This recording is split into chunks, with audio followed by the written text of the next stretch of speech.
Winter Olympics actually started today. Today, Tony. What's your favorite memory of covering it? I'm Tony Kornheiser, landing that exclusive with Sonia Henne right after she won gold back in 28. Oh, that's, 28. Yeah. Not 2028, people. We're not there yet. No, 1928. Do you remember Sonia Henne at all? Do you have any sense of what she looked like or what she did? Yes, because, in full disclosure, you and I have actually studied the Winter Olympics. Yeah, you're going to cover them, you have to know. And you got to know something about She was a great skater. She won a billion medals. You actually liked it. I did. As much as the song. I loved it. I really did love it. Welcome to PTI, boys and girls. In today's episode, James Harden is a Cav. Tom Brady plays it down the middle, and Steve Young joins us for 5 good minutes. But we begin today with the Mavericks trading away the man they got for Luka Doncic. Dallas dealt 10-time All-Star Anthony Davis and 3 other players to the Wizards. For Chris Middleton, 3 other players, 2 first-rounders, and 3 seconds. Wilbon, how do you make sense of this deal? Tony, at first blush, I first heard about it, I thought, oh, Anthony Davis is not going to play, Trae Young's not going to play. What is the point of this? But then, continued thought about it. Some things that really stand out to me that I think are favorable about this deal for the Wizards. First, they didn't have to give up any of their own first-round picks. Now, they got to give up one of Oklahoma City's, which is going to be 30th. Let's face it, they're going to finish first in the standings and then last in lottery, last in draft picking. And also, they didn't have to give up any of their young core of players represented most by Sarr, who they got high in the draft last year. I know you watch the team much more than I do, and you have a sense of how each one of these young guys, Koulibaly, how they come along. I know you do.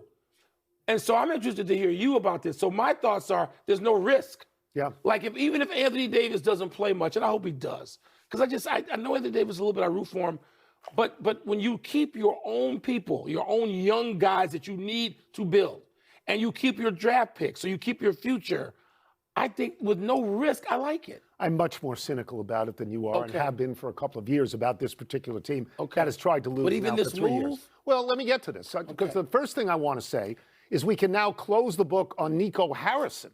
Nico Harrison, it turns out this is what he traded Luka Doncic for so far. Chris Middleton, nice player, 34 years old, can barely move, and 29 games worth of Anthony Davis. Now they are accepting draft picks. They're in a complete rebuild. They traded away 25-year-old Luka Doncic, and they're now in a complete rebuild. That's why he should have been fired that night. The Wizards, on paper, wow, Anthony Davis and Trae Young look great on paper. The problem, as you well know, is one of them is always hurt, and now the other one is hurt. So we don't even know if they're ever going to play together. I don't know what the Wizards are doing. I thought they were going to build through the draft. Are they going to now try to win? They've been trying to lose for 3 years. To give you some context, last night they played at home. They were down at the half 72-45 at home. So, Sarr may be a very good player, but the rest of the people you're talking about are indistinguishable from one or another. They're from 6'4" to 6'7". You know, they have one good night and one bad night. So I'm of the perception that they are done tearing down. I would try to build a little bit. But Tony, I'm not expecting Anthony Davis and Trae Young to be leading the parade when they have one.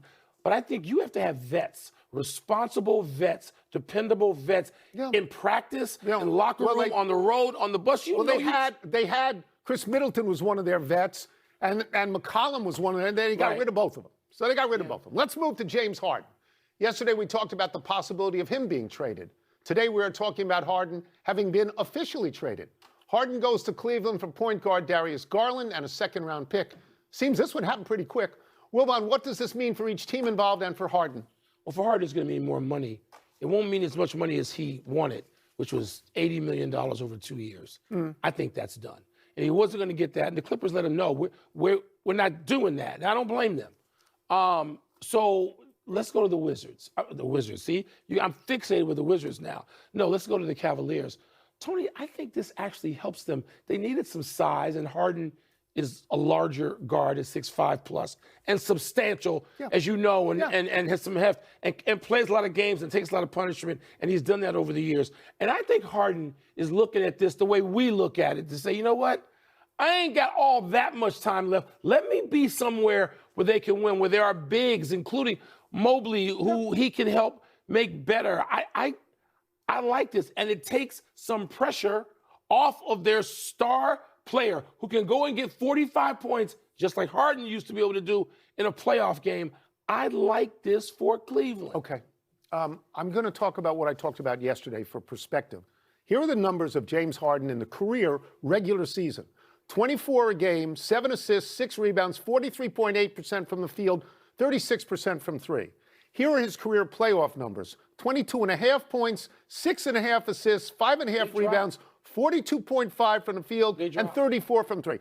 Across the board. Yeah. Across the board. And I love James Harden, but across the board. He's never won a ring and he's been in one final.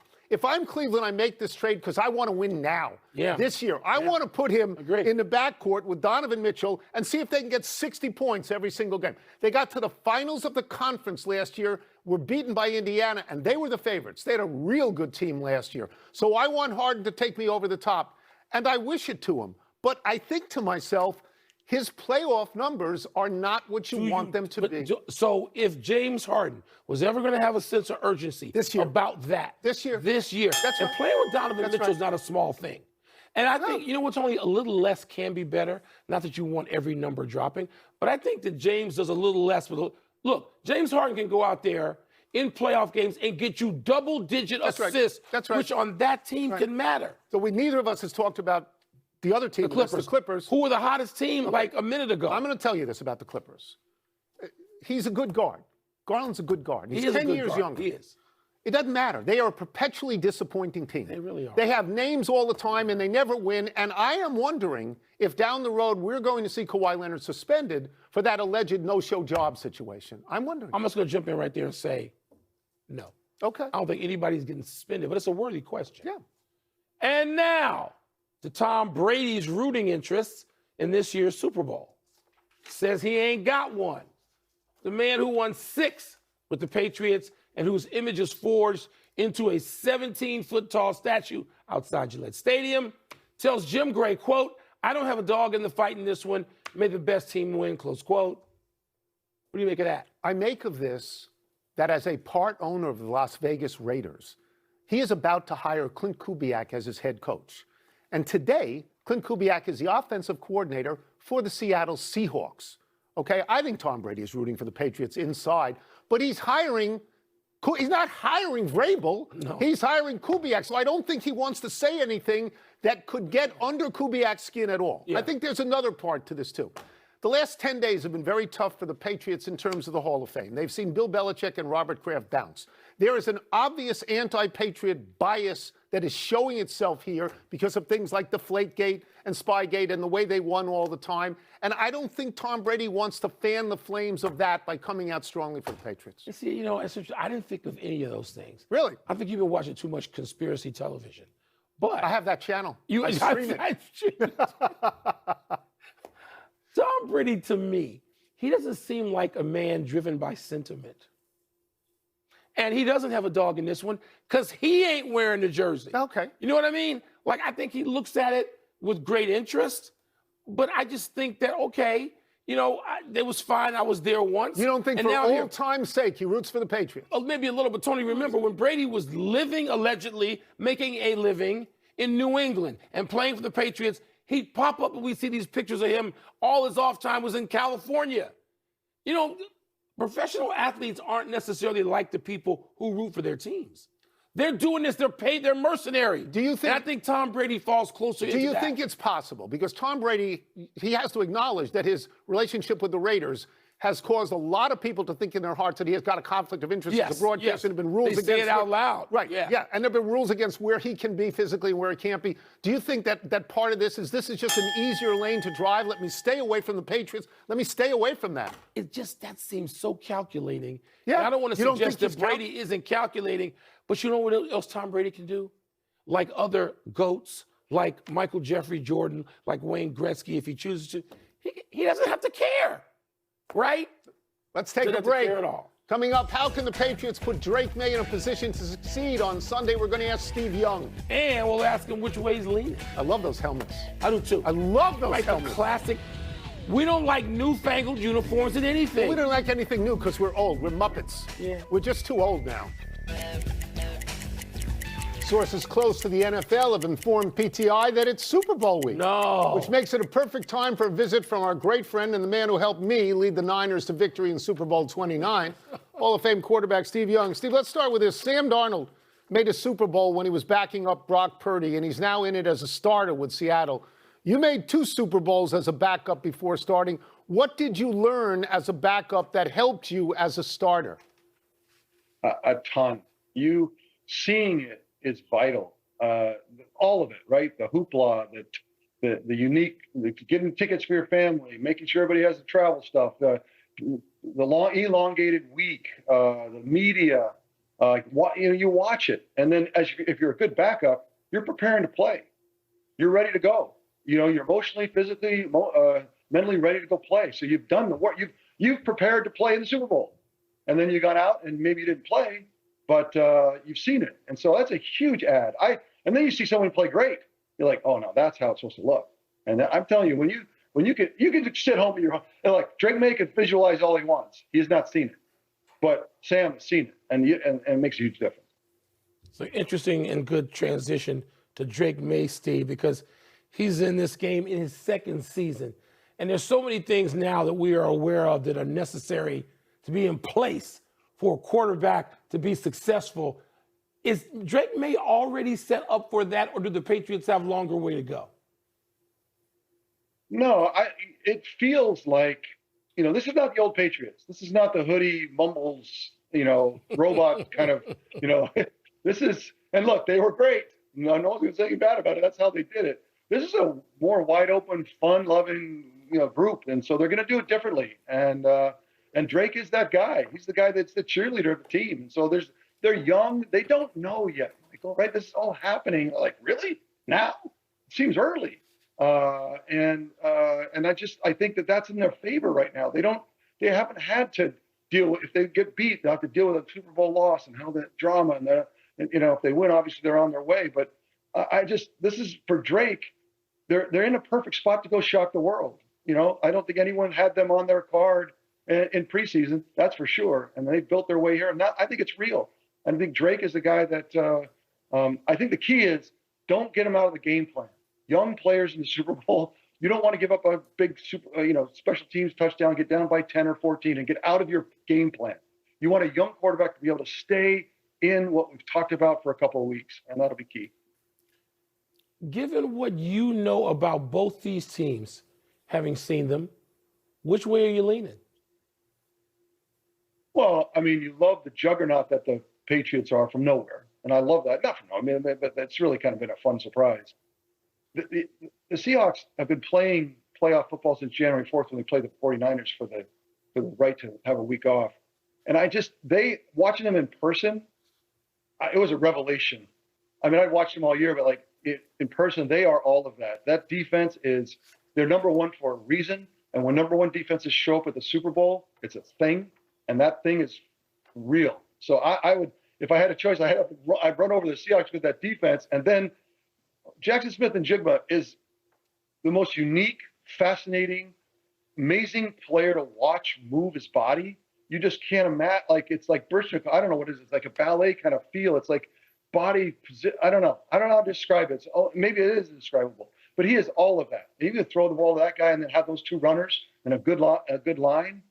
Look, you get 2 Super Bowl teams. Like, which one do you want? That's a stupid bar fight, right? It's a question, but no, it's a great question, Michael. It's a great question. But I think I would run to the Seahawks because I think they're all of that right now. Well, there's something I got to follow up on. As a person who threw the ball to Jerry freaking Rice, you see in Jackson, you see him in some sort of way that is on that level with Jerry Rice? I do, because the change of direction. Jerry had just an immediate, an abrupt ability to change direction, but it didn't feel abrupt to him. It looked abrupt to everybody else. Someone tried to cover him, but him, it was like nothing. And Jackson Smith and Jigba feels the same way. It's like he moves his body so much quicker than everybody else, and he makes people miss. And he doesn't go to the ground a lot.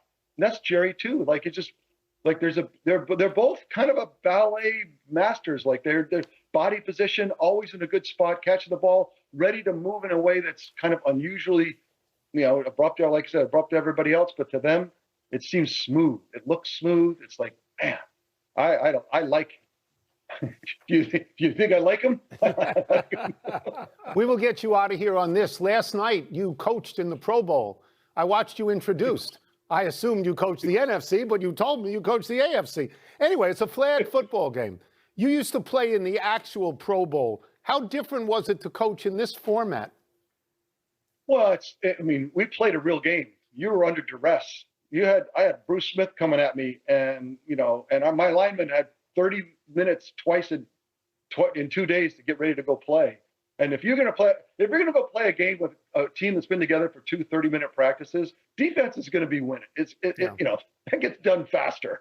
And so in that way, I took the beatings in the Pro Bowl. I remember limping out of the Hula Stadium? Aloha Stadium. Aloha Stadium. Yeah. I remember limping out of there like, I've never taken a beating like this in my life. This would be after the Super Bowl. Those are the days when it was the week after. You go to Hawaii, you go to the Super Bowl, come home for the parade, and then head to Hawaii and go and play another game. And so it was pretty unsustainable, I think, through time, especially as owners now made $200 million investments in players. And, they're going to, you don't want them to ski, you don't want them to mountain climb, you don't want them to climb Mount Everest, but you want them to go play in the Pro Bowl full speed with the guys that's coming after you. No, that's not going to work. But the flag stuff is real. Everybody needs to get ready for this. Flag football is exploding, and it's exploding all the way to the Olympics in 2028. Men and women are going to get gold medals. USA is going to have a team. You hope there's some NFL players on it, and that's what I talked to the guys about yesterday.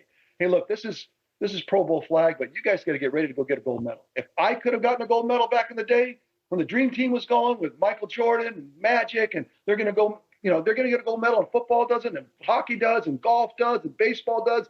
Like, football now can get a gold medal. It was different yesterday. The guys were more in tune to the flag game. It was a joke, more of a joke before. I think it's becoming very serious about the flag stuff, and it's happening all over the world. It's amazing. Yeah, what a gold medal wouldn't mean for every athlete. Golfers want the gold medal. Tennis players want the gold medal. They all want it. I would take a year off of the NFL. I'm not telling them to do it. I would, if they force us, they go, I'm taking the year off. I don't care what you do to me. I don't care. I'm going for a gold. I want my gold medal. I would do it. I would give my left arm. Well, I don't know if I give my left arm. I mean, my right arm. Right arm. You pass with your left arm. What are you, nuts? Thank you, Steve. Steve, as always, thank you. Appreciate it.